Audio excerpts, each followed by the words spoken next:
केंद्रीय कृषि मंत्री नरेंद्र सिंह तोमर द्वारा प्रतिक्रिया આપવામાં આવી રહી છે। વહેલી સવારે જે રીતે નરેન્દ્ર મોદી દ્વારા રાષ્ટ્રજોગ સંબોધન કરવામાં આવ્યું હતું અને જે પણ જે 3 કૃષિ કાયદા લાદવામાં આવ્યા હતા તમામ કૃષિ કાયદા પરત લેવાની વાત નરેન્દ્ર મોદીએ પોતાના સંબોધનમાં કરી હતી અને કૃષિ કાયદાને લઈને હવે નરેન્દ્ર સિંહ તોમરની પ્રતિક્રિયા સામે આવી રહી છે અને તેમના દ્વારા કહેવામાં આવી રહ્યું છે કે ખેડૂતોના હિતમાં આ કાયદા લાવવામાં આવ્યા હતા। ખેડૂતોના હિતને ધ્યાનમાં રાખીને કાયદા લાવ્યા હતા, પરંતુ દેશના અમુક ખેડૂતોને તેઓ સમજાવી નથી શક્યા। तो केंद्रीय कृषि मंत्री नरेंद्र सिंह तोमरे पोतानी प्रतिक्रिया आपी है। वहेली सवारे जे रीते नरेंद्र मोदीए राष्ट्रजोग संबोधन में कृषि कायदा ने रद्द कर्या हता, जे अंतर्गत नरेंद्र सिंह तोमर द्वारा प्रतिक्रिया आपवामां आवी रही है अने तेमना द्वारा कहेवामां आवी रह्युं छे के खेडूतोना हितमां कायदा लाववामां आव्या हता, परंतु देशना अमुक खेडूतोने नथी समजावी शक्या अने पीएम देशना कृषि क्षेत्रमां परिवर्तन इच्छता हता अने केंद्रीय कृषि मंत्री नरेंद्र सिंह तोमरे पोतानी प्रतिक्रिया आपी है। तो जे रीते वहेली सवारे पीएम नरेंद्र मोदी द्वारा राष्ट्रजोग संबोधन करवामां आव्युं हतुं ने तेमां आज गुरु नानक जयंतीना निमित्ते देशना खेडूतोने एक भेट आपी छे। नवा वर्षनी भेट कही शकाय। नवा वर्षना भेटमां नरेंद्र मोदीए जे पण 3 कृषि कायदानो छेल्ला 14 महीनाथी विरोध थई रह्यो हतो ते तमाम कृषि कायदा परत लेवानी वात नरेंद्र मोदीए पोताना संबोधनमां करी हती, जे अंतर्गत केंद्रीय कृषि मंत्री नरेंद्र सिंह तोमर पोतानी प्रतिक्रिया आपी है। तेमना द्वारा पण एवुं ज कहेवामां आवी रह्युं छे के कृषि कायदाने लईने जे पण कृषि कायदा लाववामां आव्या हता ते खेडूतोना हितमां लाववामां आव्या हता अने खेडूतोना हितमां कायदा लाववामां आव्या हता, परंतु कही शकाय के देशना अमुक खेडूतोने समजावी नथी शकाया, तेना कारणे आ कृषि कायदा परत लीधा छे अने पीएम देशना कृषि क्षेत्रमां एक मोटुं परिवर्तन इच्छता हता, जेना कारणे कृषि कायदा लाववामां आव्या हता।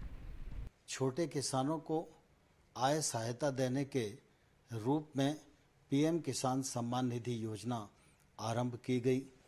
1,62,000 करोड़ रुपया इस योजना के माध्यम से किसानों की जेब में पहुंचाने का काम किया। क्रॉप लोन की तरफ अगर हम ध्यान देंगे तो क्रॉप लोन को इन 7 वर्षों में दोगुना किया गया है। किसान क्रेडिट कार्ड के कवरेज को भी बढ़ाने के सद प्रयत्न किए गए हैं। कृषि क्षेत्र में अधोसंरचना की कमी लंबे समय से थी। इस अधोसंरचना को बढ़ाने के लिए 1 लाख करोड़ रुपए का इंफ्रास्ट्रक्चर फंड प्रावधानित किया गया, जिस पर काम प्रारंभ हो गया है। अनेक संस्थाओं को इसका लाभ मिलने लगा है। फिर नीम प्रोटीन यूरिया हो, चाहे हमारा सॉइल हेल्थ कार्ड 22 करोड़ किसानों को देने का मामला हो, इन सब दृष्टियों से खेती और किसानी को लाभ पहुंचाने का प्रयत्न प्रधानमंत्री नरेंद्र मोदी जी के नेतृत्व में किया गया। प्रधानमंत्री जी चाहते थे कि किसानों के जीवन में जो बंदिशें हैं उनको खोला जाए। इस दिशा में अनेक कृषि अर्थशास्त्रियों ने, वैज्ञानिकों ने लंबे समय तक अध्ययन किया और इसके परिणाम स्वरूप प्रधानमंत्री जी कृषि सुधार की दृष्टि से 3 कानून लेकर आए, जिनको लोकसभा और राज्यसभा ने पारित किया। उन कानूनों का लाभ निश्चित रूप से किसानों को मिलने वाला था और उन कानूनों के पीछे प्रधानमंत्री जी की साफ नियत थी कि किसानों के जीवन में क्रांतिकारी बदलाव आए। लेकिन मुझे दुख है कि इन कानूनों का लाभ हम देश के कुछ किसानों को समझाने में सफल नहीं हो पाए। मैं इस अवसर पर उन लोगों को भी धन्यवाद देना चाहता हूं जिन्होंने हमारे साथ मिलकर, कृषि अर्थशास्त्रियों ने, वैज्ञानिकों ने, किसान संगठनों ने इन लाभों को समझाने की कोशिश की। मैं निश्चित रूप से उनका बहुत आभारी हूं। प्रधानमंत्री जी ने लगातार इस बात की कोशिश की थी कि इन सुधारों के बाद देश के कृषि क्षेत्र में बदलाव आए, लेकिन कुछ ऐसी परिस्थितियां बनी जिसके कारण कुछ किसानों को इन कानूनों में आपत्ति दिखाई देती थी। यद्यपि तर्क के साथ हम लोगों ने चर्चा का रास्ता अपनाया, उनको समझाने की कोशिश की, लेकिन फिर भी हम सफल नहीं हुए।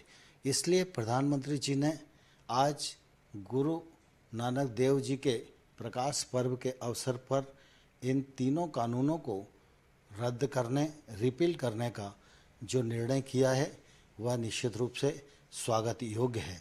प्रधानमंत्री जी यहीं नहीं रुके, साथ ही साथ प्रधानमंत्री जी ने आज यह भी कहा है कि जीरो बजट खेती हो, एमएसपी हो और क्रॉप डाइवर्सिफिकेशन का विषय हो, इन सब पर एक समिति बनाई जाएगी।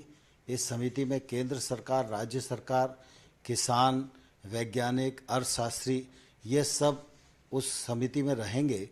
यह समिति एमएसपी को प्रभावी और पारदर्शी बनाने की दिशा में और बाकी विषयों को समेटकर अपनी रिपोर्ट देगी। वह रिपोर्ट आने वाले कल में किसानी के क्षेत्र में लाभप्रद होगी, ऐसा मुझे विश्वास लगता है। और इस दृष्टि से आज प्रधानमंत्री जी ने जो निर्णय किया है, यह उनके बड़प्पन और किसानों की भावनाओं के प्रति संवेदनशीलता का परिचायक है। मैं इस ऐतिहासिक निर्णय के लिए प्रधानमंत्री जी का हृदय से धन्यवाद करता हूं, आभार प्रकट करता हूं।